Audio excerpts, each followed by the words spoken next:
Ngayon, pinaka-importante tinanggap po natin sa araw na ito ay pag-ibig. Alam natin ang pag-ibig na ito ang Panginoon. So ayon sa ating unang Korinto na ang pag-ibig nito ay mapagbata, mapagtiwala at puro ng pag-asa. Pag-ibig ito na hindi dapat masama ang pag-ugali. Pag-ibig ito na hindi dapat tayo nagtatanim ng galit sa ating kapwa. Importante maintindihan ng mga taong pumapasok sa sundong ito. Ipinangako natin sa Diyos na hindi dapat magkakahiwalay ang mga taong pinag-isa ng ating Diyos. Kailangan niyong tanggapin ang pinitipan na hindi maaari pagwalayin, kaya maaari kamatayan na ang magpapahiwalay sa dalawang taong itinilaga ng ating Panginoon. Sana maunawaan po niyo ang sinasabi, sapagkat ako lamang ibinigay ng karapatan ng batas upang ating pagtibayin ang kasunduang ito, subalit ang pinaka-importanteng tanggapin niyo ay ang Panginoon, sapagkat siya lamang ang tagapagtala ng pag-asawa at siya lamang ang siyang tagapagtala ng pamilya.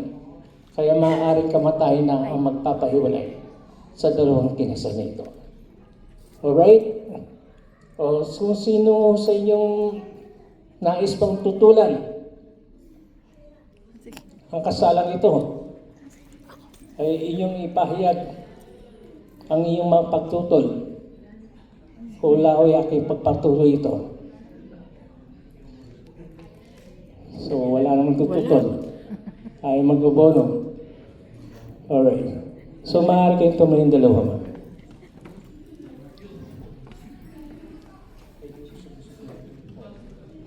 Para makakuha ka.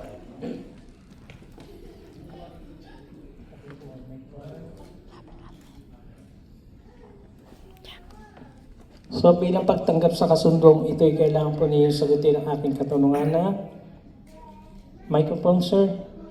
Please.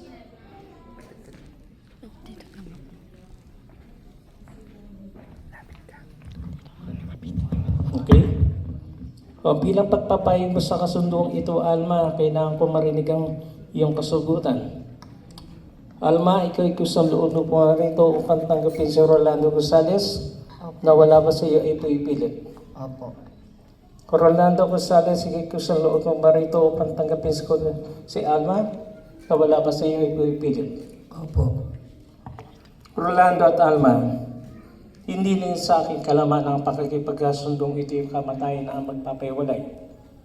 Handa kayo mangako sa Diyos na itinalaga hindi maaari pagwalay ng kahit sino. Kaya handa mangako sa iyo sarili na ang mga batang ipagkakalob sa iyo ng ating Panginoon na inyong bibigyan ng magandang buhay. Yamang ipinapahayag niyo ang takay ng pangakong ito, magharap lamang sa isa't isa, hawakan ng kanang kamay, o bilang pagpapayag mo sa kasundong ito, Rolando Contreras, Gonzales, ano ba may maaari may libaw sa babaeng ito? So Rolando, as you look to Alma, you may now recite your vow.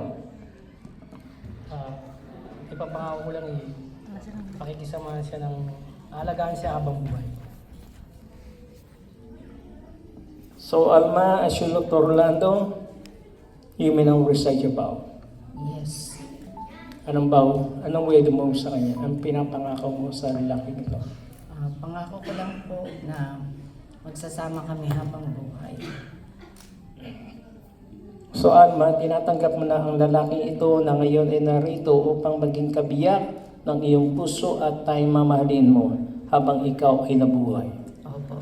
Handa may pagkaloob ang iyong sarili sa lalaking ito upang kayo ay tinatalaga ng batas bilang magiging isang ligang na mag-asawa. Opo. Rolando, tinatanggap mo si Alma na ngayon ay narito upang maging kabiyak ng iyong puso at tayong mamahalin habang ikaw ay nabubuhay. Opo. Handa mo na ipagkaloob ang iyong sarili kay Alma upang kayo ay tinatalaga ng ating batas bilang magiging isang legal na mag-asawa.